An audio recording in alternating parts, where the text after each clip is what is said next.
ہم لائے ہیں طوفان سے کشتی نکال کے، اس ملک کو رکھنا میرے بچوں سنبھال کے، دیکھو کہیں اجڑے نہ ہمارا یہ باغیچہ، اس کو لہو سے اپنے شہیدوں نے ہے سینچا، اس کو بچانا جان مصیبت میں ڈال کے، اس ملک کو رکھنا میرے بچوں سنبھال کے۔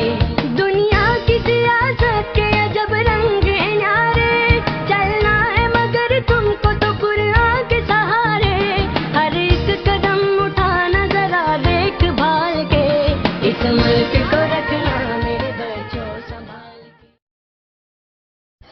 بسم اللہ الرحمن الرحیم، السلام علیکم۔ AQ گلوبل چینل کے ناظرین کو ہمارا سلام۔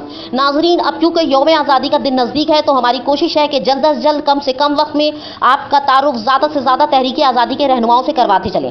تو آئیے آج کی اس ویڈیو میں آپ دیکھیں گے ایسے بہت سارے تحریک آزادی کے رہنما جنہوں نے اردو اور مسلمانوں کی سربلندی کے لیے بہت خدمات دی، ان کی بہت زیادہ خدمات ہیں، قربانیاں ہیں اور جدوجہد ہیں۔ یہاں پہ ہم بات شروع کرتے ہیں سر سید احمد خان اور سید امیر علی سے۔ یہ وہ دو رہنما تھے جنہوں نے سب سے پہلے مسلمانوں کو کانگریس کو جوائن کرنے سے روکا اور کہا کہ یہ ہندوؤں اور انگریزوں کی جماعت ہے، چنانچہ آپ ایک الگ اپنی سیاسی جماعت بنائیں جس میں مسلمانوں کو اور اردو کو سربلندی حاصل ہو۔ اس سلسلے میں سید امیر علی نے خصوصی طور پر بہت ساری خدمات انجام دی۔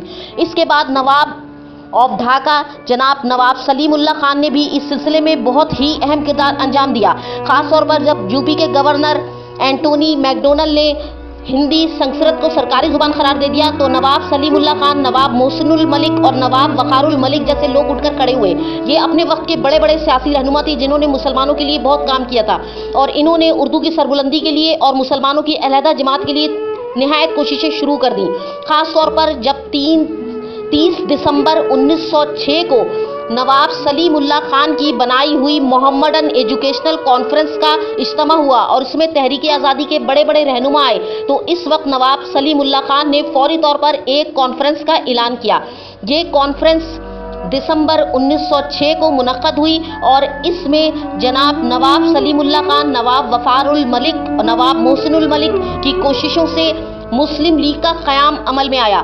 نواب وقار الملک نے اس کانفرنس کی صدارت کی تھی اور اس میں پہلے آل انڈیا مسلم کانفیڈریشن کے قیام کے لیے بات کی گئی، لیکن پھر سب کا اتفاق آل انڈیا مسلم لیگ کے قیام پر ہوا جو مسلمانوں کی پہلی سیاسی جماعت تھی اور جو کانگریس کے بننے کے ٹھیک 21 برس بعد عمل میں آئی تھی۔ مسلم لیگ کے 1908 کے اجلاس میں نواب وقار الملک اور نواب محسن الملک کی سربراہی میں، جو کہ joint secretary of all India Muslim league تھے، ان کی سربراہی میں ایک اجلاس ہوا۔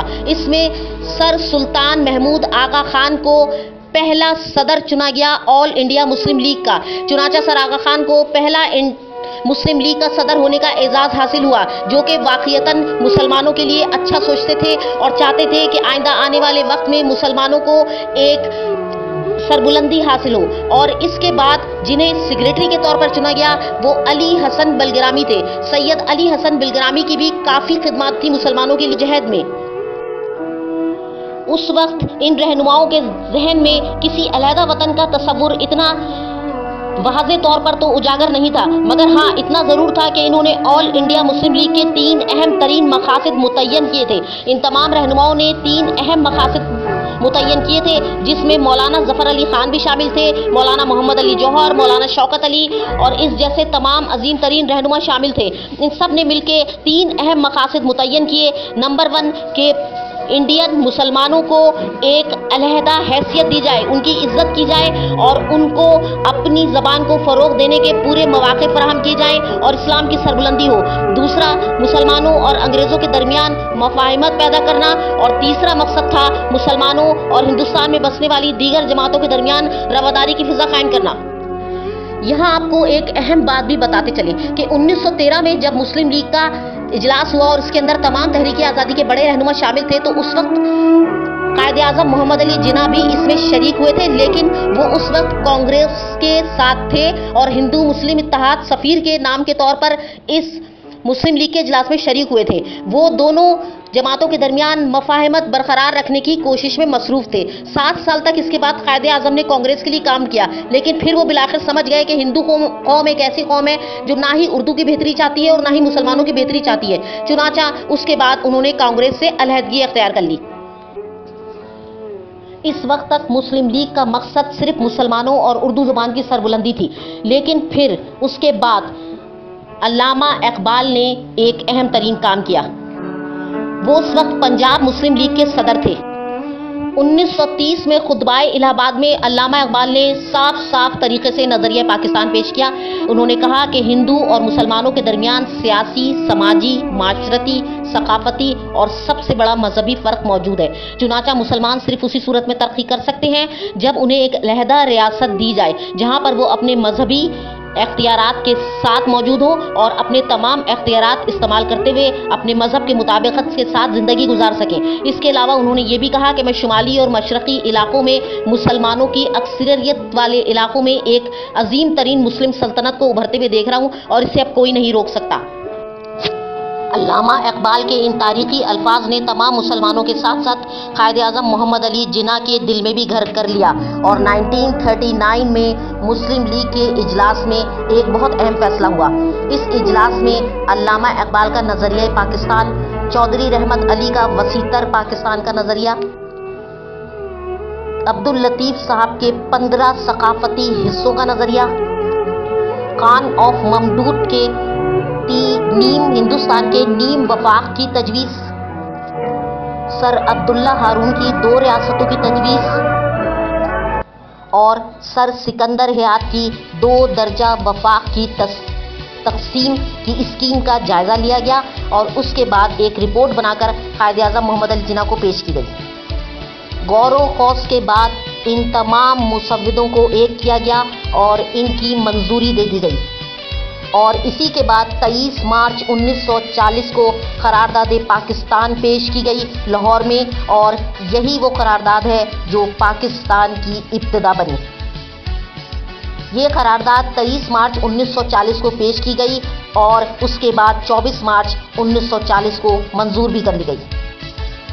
करारदाद पेश करने वाले उस वक्त मुत्तहदा बंगाल के वजीर आला AK फजल हक साहब थे, जिन्होंने ऑल इंडिया मुस्लिम लीग के तमाम रहनुमाओं की तायीद के बाद ये करारदाद अवाम के सामने पेश कर दी और अंग्रेज़ों के सामने भी पेश की।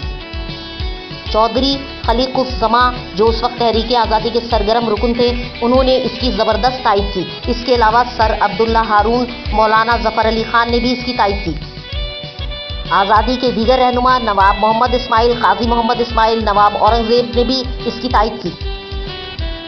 अब्दुल हमीद खान, सर अब्दुल रऊफ़ शाह, डॉक्टर मोहम्मद आलम, सैयद ज़ाकिर अली, बेगम मौलाना मोहम्मद अली, मौलाना अब्दुल हामिद बदायूनी जैसे जैयत तहरीक आज़ादी के रहनुमाओं ने भी ज़बरदस्त तरीके से तालियां बजाकर इस करारदाद की तायीद की। शुरू में शुमाल मशरक़ी और शुमाल मगरबी इलाकों को मिला के 2 अलग रियासतों का तस्वुर दिया गया, लेकिन बाद में तमाम मुस्लिम लीग के रहनुमाओं ने मिलकर एक ही रियासत का तस्वुर पेश किया, जिसमें सिंध, बलूचिस्तान, सरहद, पंजाब और आसाम की ज़्यादा से ज़्यादा मुस्लिम अक्सरियत वाले इलाकों को मिलाकर एक मुमलिकत पाकिस्तान बनाया जाए और ये नाम पाकिस्तान चौधरी रहमत अली का तजवीज़ करता था, जिसे बहुत ही ज़्यादा अच्छे तरीके से तमाम मुस्लिम लीग के तहरीक आज़ादी के रहनुमाओं ने कबूल किया और इस नाम को पसंद किया और यही नाम फिर पाकिस्तान बना। लफ्ज़ पाकिस्तान पहली दफ़ा मुस्लिम लीग ने दिल्ली में मुनक़दा अपने कन्वेंशन में बार बार इस्तेमाल किया। अब अंग्रेज़ हुकूमत भी समझ चुकी थी कि मामलात हाथ से निकल चुके हैं। शिमला कॉन्फ्रेंस की नाकामी के बाद उन्होंने 1945 में इंतखाबात यूनियनिस्ट पार्टी के दरमियान हुआ। दिसंबर 1945 को इंतखाबात मुनक़्क़द किए गए और मुस्लिम लीग ने कौमी असम्बली की 102 में से 30 नशिस्तें जीती, जबकि सूबाई इंतखाबात में उन्होंने 75 नशिस्तें जीतकर बहुत बड़ा रिकॉर्ड कायम किया, जो कि 1935 के इंतखाबात के मुकाबले में बहुत बड़ी कामयाबी थी। चुनाचा क़याम पाकिस्तान की राह हमवार हो गई और 1947 14 अगस्त को हमारा प्यारा वतन पाकिस्तान इन तमाम अजीम रहनुमाओं की कोशिशों से मौरज़ वजूद में आ गया।